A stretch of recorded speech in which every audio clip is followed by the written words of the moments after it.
بسم اللہ الرحمن الرحیم۔ شیطان کے دھوکوں سے محفوظ رہیں۔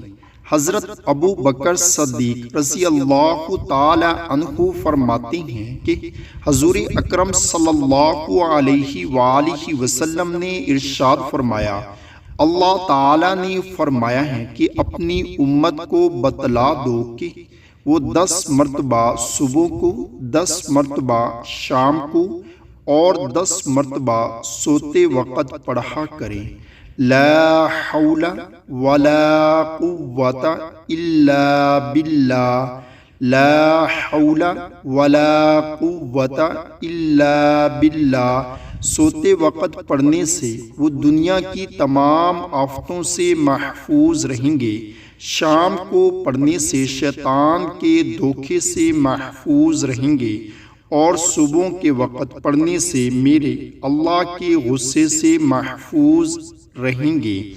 نماز فجر کے بعد صرف ایک تسبیح پڑھ لیں، چند منٹ کا عمل اور پورا دن رہیں بے فکر۔